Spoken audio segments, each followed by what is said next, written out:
медициналык жагын сүйлөштүк. Эми руханият жагынан айтсаңыз, таравих жөнүндө. Таравих эмне үчүн сүннөт дегендей мааниде. Анан Куран жөнүндө. Куран айда бизде көбүнчө биздин өзүңүз айткандай кыргыз мусулмандар азыр машалла өтө орозо кармагандар көп. Бирок билбегендиктенби уйку менен анан кечинде ар кандай сериалдарды көрүү менен эле өткөрүп кетип атат да. Ошол руханий жагыны кандай туура багат берсек аларга? Рамазан негизи Курандын айы деп айтылат. Себеби Рамазанда Куран бизге түшүрүлгөн. Ошол биринчи аяттагы Рамазанда түшүрүлгөн.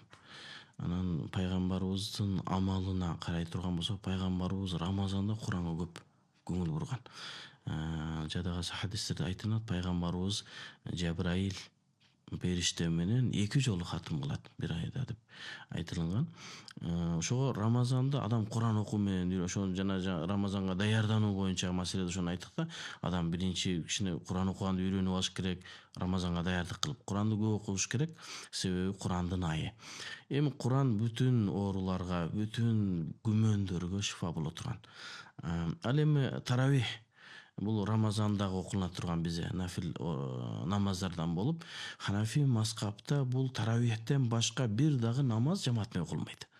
Бир гана ушул таравих намазы нафил намаз жамаат менен окулат. Таравих намазынын тарыхы пайгамбарыбыз саллаллаху алейхи ва саллям Рамазан мезгилинде ошол чыгып таравих окуганда адамдар чыгып уйган, бир күн 2 күн чыккандан кийин чыкпай койгон дагы мен силерге бул намазды парз болуп калышын каалабайм деп кийин ташталынган. Андан кийин Абу Бакр радиаллаху анхунун мезгилинде деле бул таравих окулунган жок. Кийин ар ким жеке-жеке окуп турду да, Рамазанда өзүлөрүнчө ибадат кылганда. Кийин Умар ибн Хаттаб радиаллаху анху халифа болгон мезгилде мечитке чыкса, адамдар жеке-жеке болуп ар жерде окуп атканын көрүп, анан адамдарды бул ислам деген нерсе биримдикке чакырган.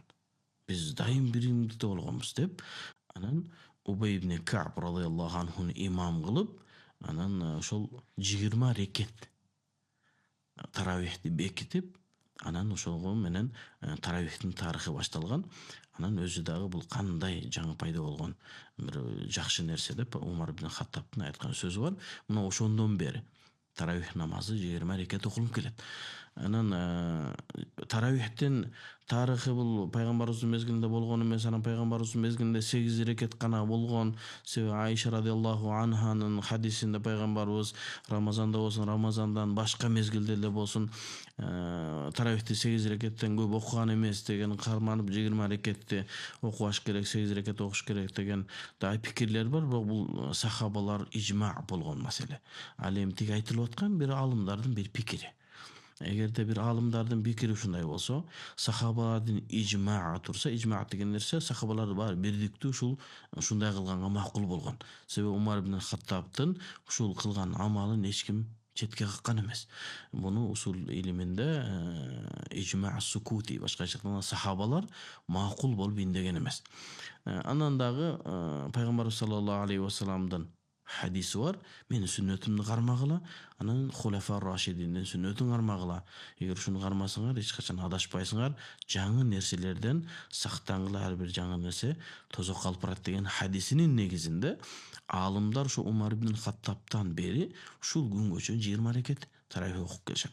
Ал эми 8 рекет окуйбуз дегендердин пикири ошол бир аалымдардын пикири. Бул сахабалардын же болбосо 4 мазхаб аалымдарын же болсо дүйнөдөгү көпчүлүк аалымдардын пикири эмес. Ошон үчүн адамдарга биз чакырык кылабыз ошол пайгамбарыбыздын сахабалардын сүннөтүн, пайгамбарыбыздын эң жакшы көргөн сахабалар Умар ибн Хаттаб башкалардын сүннөтү болгон. Анан негизи дагы биздин исламда болгон пайгамбарыбыз окуган таравих намазын 20 рекет менен окуйбуз. Ушул анан пайгамбар орозодо дагы пайгамбарыбыздын дагы бир өзгөчөлүктөрү бизде эътикаф деген маселе бар. Ушул эътикаф деген маселе акыркы мезгилдерде адамдар көп аткарбай келет. Ошол эътикафты акыркы 10 күндүктө суннаты муаккада бекемделген сүннөт. Таравих дагы бүткүндөй аалымдар суннаты муаккада бекемделген сүннөт деп айтылат. Андан адам куру калбашы керек. Эми таравих окуган мезгилде ошол бир жолу Рамазанда Куранды баштан аяк хатым кылуу сүннөт деп неме кылынат, айтылынат. Эгер шашылыш болсо мүмкүн бир жолу эки жолу кылып же болбосо көбүрөөк сөөп алабыз десе дагы зыян, бирок аркадагы жамааттар азайып кетпей турган даражада болуш керек. Мисалы кээ биркилер 3 күндө 4 күндө кылып салган бул жакшы эмес.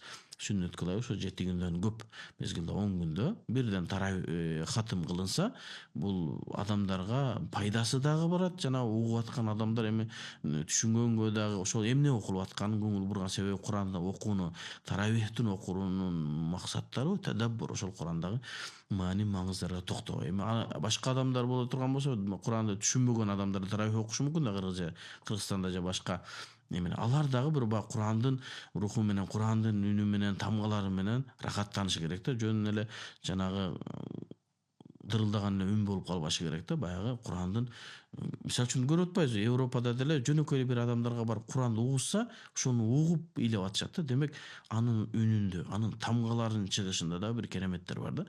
Адамдар ошондон таасир. Мисалы үчүн мечитке барганыбызда деле имам окуп атып бир кайгылуу немелерди окуса, аркасынан ыйлап атпайбы. Демек ошо Курандан таасир алат да. Ошондой бир Курандын руху, Курандын тартиби бузулбаган даражада таравих окулунса жакшы болот ушул деп ойлойм мен Рамазандын